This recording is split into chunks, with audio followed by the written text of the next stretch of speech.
Hi everyone, this is Mark and Korshik from Chartergate Legal Services, welcoming you to another episode of our Legal Insights series concerning the Employment Rights Act. And the subject matter of this video is the changes to the harassment rules.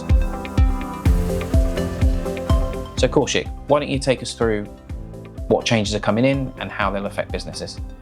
Well, Mark, at the moment, there are already statutory provisions, civil provisions, that relate to harassment in the workplace. So those have been around for a little time. So essentially, those rules create a potential claim for employees who are subject to harassment by their employers. Now, the key, though, is it has to be their employer who subjects them to harassment. At the moment, they're not, or an employer isn't liable for harassment committed by a third party. Okay. So think about the potential application there. So an individual in a shop or retail environment, customer comes in to that shop, subjects them to some kind of harassment, some kind of racial harassment or sexual abuse of some sort, and walks out. Employer, as you'd expect, is not going to be liable for that kind of treatment. The employer would say, well, we had no control over that particular customer coming in and doing that. Or think of another scenario, potentially, an agency worker. Okay, yeah. Very common. So we have agency workers who are engaged by an agency, recruitment agency, supplied onto, let's use a construction site, Okay. While on that construction site, that agency worker is subject to some kind of racial harassment or sexual harassment on that site. Now, of course, the employer or the engaging party in that case would be the agency. Yeah. The agency would say, well, we have no control over what goes on site. We simply find the agency worker, connect them to a potential end client, and thereafter what goes on that site is out of our control. And there's a whole myriad of circumstances. You can have secondments, for example, as well. So at the moment, the agency wouldn't be liable for anything that happens on that site. And equally, the employer of that shop assistant wouldn't be liable for the treatment of their staff member by a customer. Now that's going to change. Okay. From October. Potentially, a employer is going to be liable for third-party harassment if they can't show that they took all reasonable steps to prevent that harassment occurring. Okay. Now, before I go any further, I should pause to say, potentially, that in that second example of the agency supplying to an end client or to a site, whoever runs that site also is potentially liable already. Okay, yeah. But the key distinction now is that as well as them being liable, also the employing party could be liable as well. Okay. And the defence for an employer in those circumstances is they would have to show that they took all reasonable steps to prevent that discrimination or harassment occurring in the first place. Okay, so we've got a scenario where when these changes come in, employers will not only be responsible for how their business and their employees treat each other, they can now be responsible for how third parties treat their employees. Yes. And you mentioned the test. How are employers going to go about showing all reasonable steps have been taken? What kind of things should they be doing? That's a good question.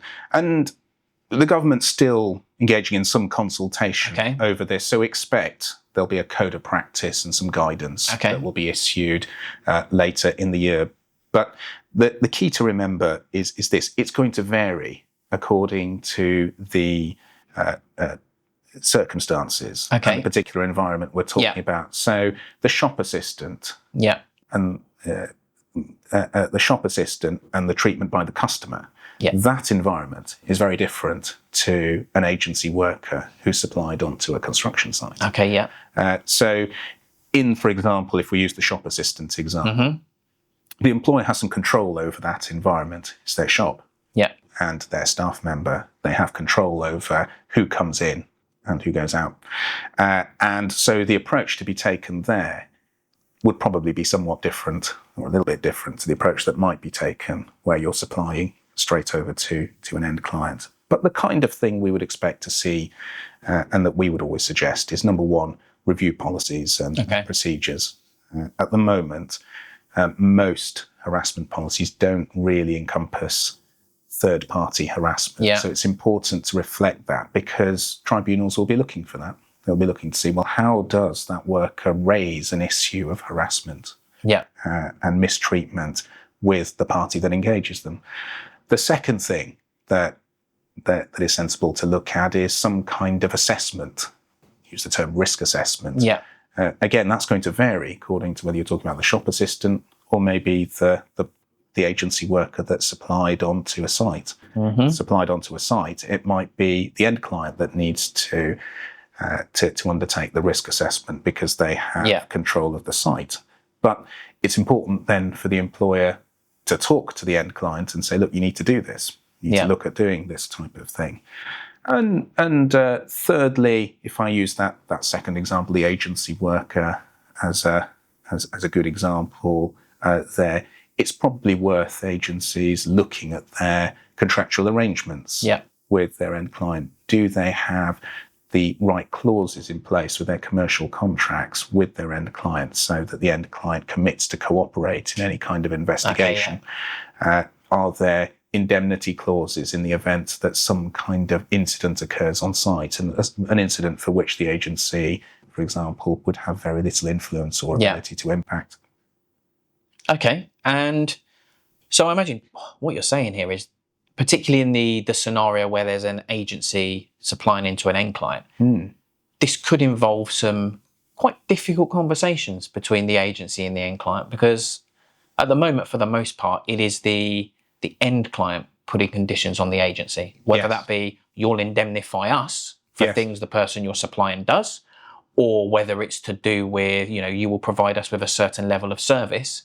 What we're now saying is that agencies need to be putting clauses in place with their clients to say, well, look, you have the potential to create issues for us. Yes. You cannot treat our staff in certain ways. And I guess those are going to be difficult conditions or difficult conversations for agencies to have. How should they go about that? Yeah. So a good question. That's a tricky one. There's a couple of ways, but really it's about having that relationship with your client. Ultimately, perhaps a good starting point is to talk to the end client and explain that they are on the hook already, and as much as, if not more, than the agency. This is an issue for both parties in that particular supply chain. And therefore, it's in everyone's interests that where issues of harassment are flagged, are raised, that they're investigated and addressed, and steps are taken also before that harassment occurs to mitigate the risk of that harassment occurring. It doesn't necessarily have to be expansive and time-consuming, but evidence needs to ideally be presented if a claim is brought, that steps have been taken. So at least if there's a conversation between agency and end client, at least if there are policies that are implemented, at least if there are risk assessments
Okay, and I think one thing you mentioned there, which I think is really important, is that, you know, templates aren't really going to cut it here, because your staff's potential exposure to third parties will differ.